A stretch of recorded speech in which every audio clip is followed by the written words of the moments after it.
Huh? Hey, bro, start the intro.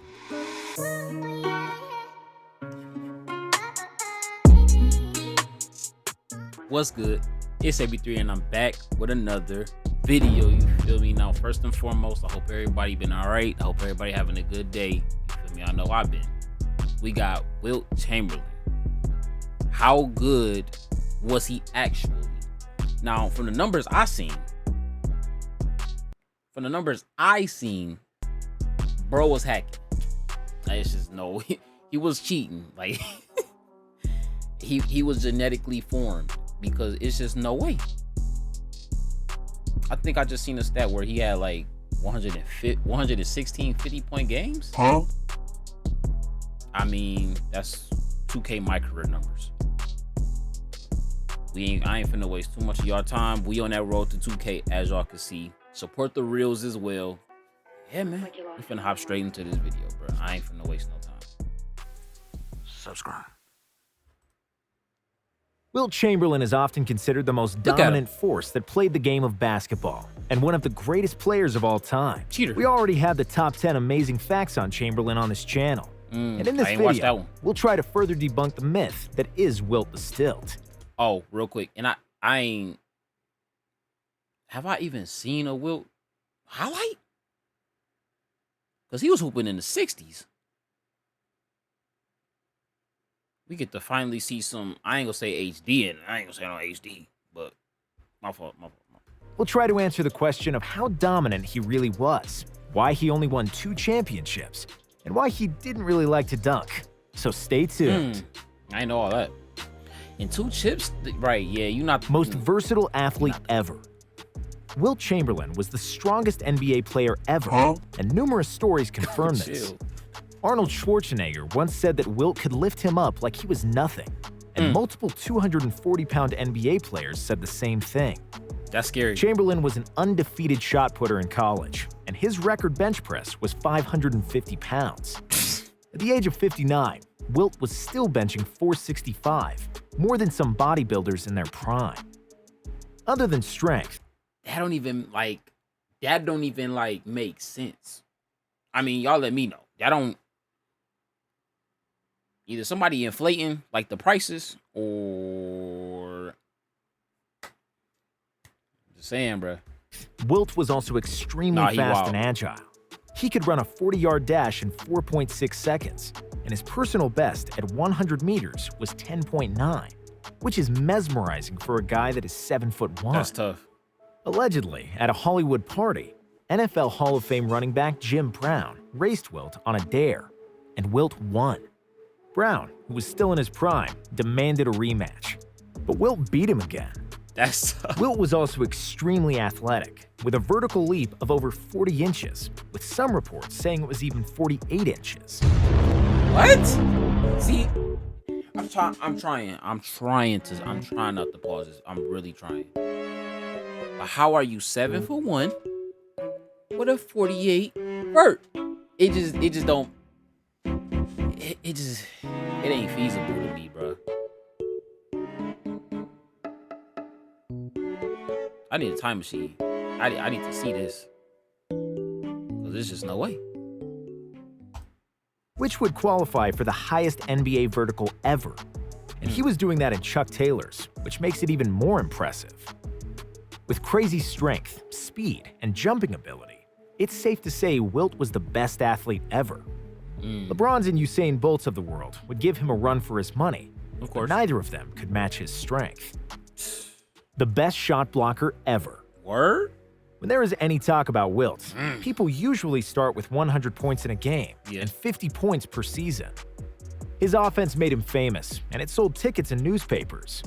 But what is rarely discussed is Chamberlain's defense. While he probably was the best defender in the league, and yes, that also includes Bill Russell. Wilt and Russell were the premier shot blockers in the league that didn't count shot blocking. But if it did, Hakeem Olajuwon wouldn't be the NBA all-time leader in blocked shots. When Walter Bellamy first came to the NBA... My fault. I'm going to say this real quick. I did not know that they didn't count blocks at that time. That's crazy. He had one of the best rookie years ever, averaging 31.6 points per game. To this day, Bellamy's scoring is the best ever by an NBA rookie, behind only Wilt Chamberlain, of course, who averaged 37.6 in his inaugural season.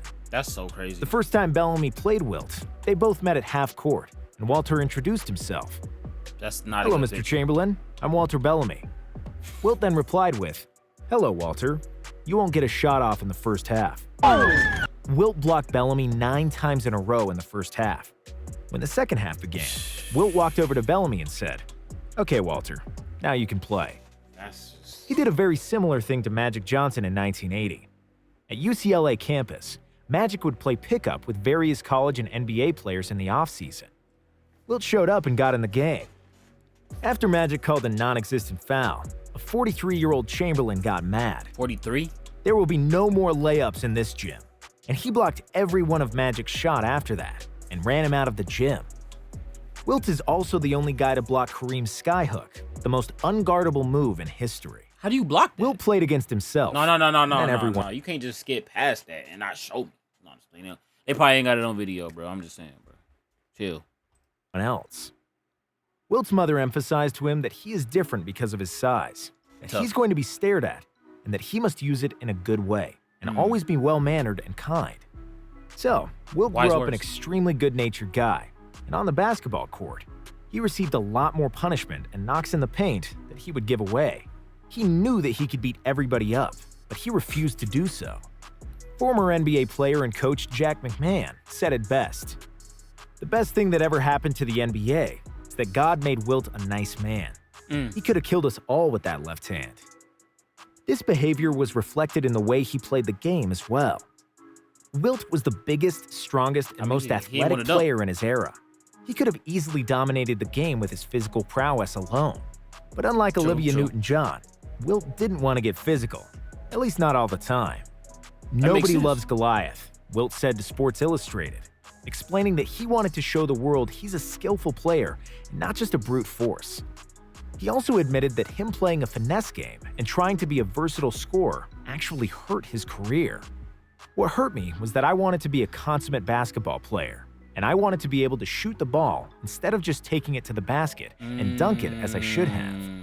I had great satisfaction shooting fadeaway shots, hook shots, finger rolls, and a lot of times that was a negative more than a positive. If I just went out and took it to the basket every time, I'd have averaged 70 or 80 points a game," Wilt said. Things that were extraordinary were just... Man. I will say, obviously for that era,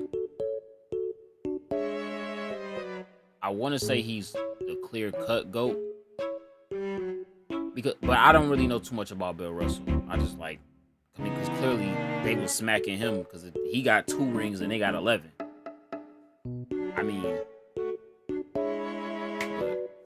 From what it's looking like, he just looked like the clear-cut GOAT to me from that era. Still Michael Jordan, though. Ordinary for Wilt.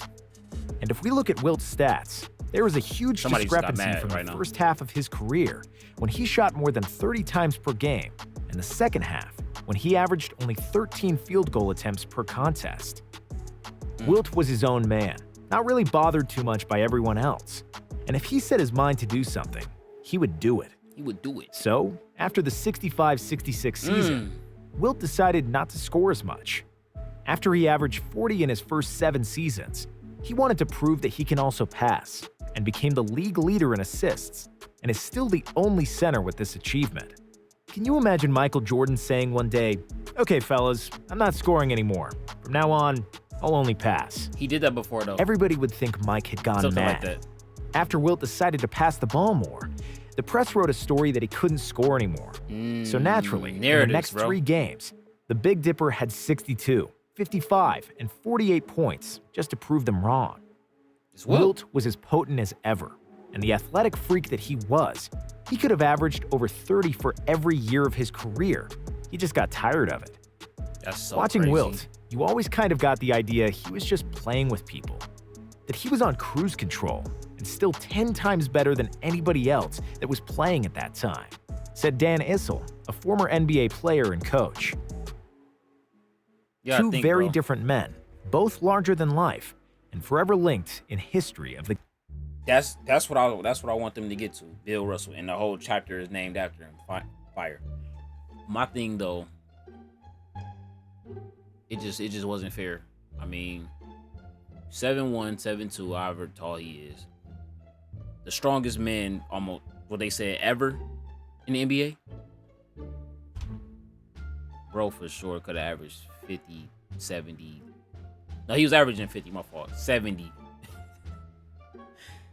That's so crazy. Like, imagine scoring too much and you just like, I don't even feel like doing this to y'all no more. It kind of makes sense though. The game. Any conversation about Wilt almost always involves Bill Russell and vice versa. They were the two best players of their time, and their careers will forever be intertwined. With his physical ability, statistical achievements, and pure dominance over everybody else, Wilt would likely be considered the best player ever. However, he's not even considered the best player of his time. And for a casual fan, he's just a guy with good numbers, while Russell was the winner. And the truth is, somewhere in the middle.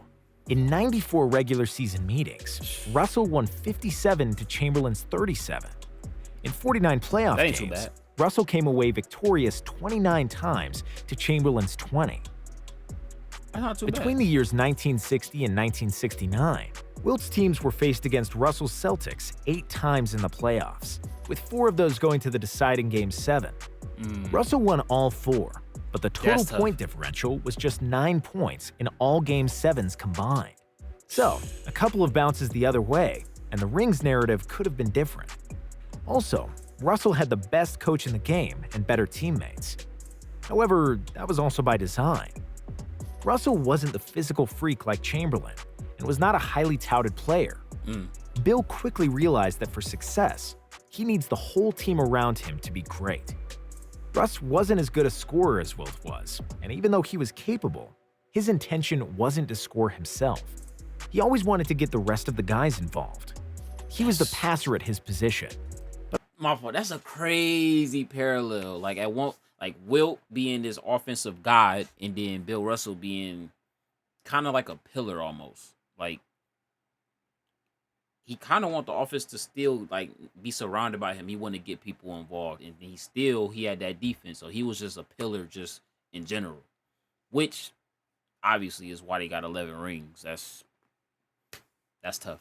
But switch the roles, bro. I think Wilt could have had that same success with that team. Pretty sure. But unlike Wilt, he wasn't trying to lead the league in assists to prove it. Russell wasn't a better individual player than Wilt. It was the other way around. If they played one-on-one, Wilt would always come up on top. In their 94 regular season games, Wilt averaged 30 points and 28 rebounds to Russell's 14 and 23. In the playoffs, it was similar. Wilt had 25.7 and 28, while Bill averaged 15 and 24.7 boards. But Russell was a superior leader and didn't care about the numbers, what others might think of him. And there lies the secret. Russell's game was constructed around team basketball. Makes sense. And because basketball is a team sport, the result in championships is 11-2, even though some of the series were really close and could have gone the other way.